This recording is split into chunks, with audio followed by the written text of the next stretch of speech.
इस वक्त मैं कोयटा के बेनज़ीर फ्लाईओवर के पास मौजूद हूँ। मेरे अपने आपको फ्लाईओवर पर सेफ्टी बैरियर नज़र आ रहा है, ये हमेशा टूट जाता है। तोड़ने वाले कौन है? ड्राइवर हजरात है जो वायलेशन करते हैं। रात के वक्त कंटेनर इस फ्लाईओवर से लेके जाते हैं, यहाँ पर पुलिस के आंख के नीचे ये तमाम तर मामला चल रहे होते हैं। एडमिनिस्ट्रेशन को इतनी तौफीक माशाल्लाह नहीं हुई कि उन्होंने तकरीबन 10 दिन से मैं रोज़ाना गुजरता हूँ, ये फ्लाईओवर इसका जो सेफ्टी बैरियर है ये टूटा हुआ है।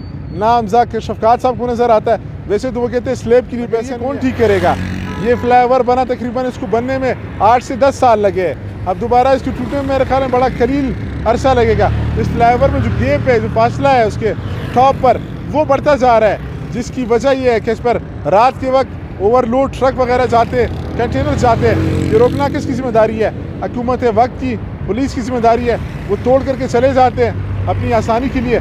पुलिस वाले भी चंद पैसे लेकर के उसको छोड़ देते हैं। आज तक कोई ऐसे सिंगल केस नहीं बनाया जा सका न किसी के खिलाफ FIR हुआ कि ये इन्होंने सेफ्टी बैरियर तोड़ा था। हमेशा हम देखते हैं ये सेफ्टी जो बैरियर इनके लगे हुए हैं ये हमेशा तोड़ दिया जाता है। कौन ठीक करेगा? ये इंतज़ामिया के जो लोग हैं, क्या उनको नज़र नहीं आता? ये क्या वो रोज़ाना यहाँ से नहीं गुजरते?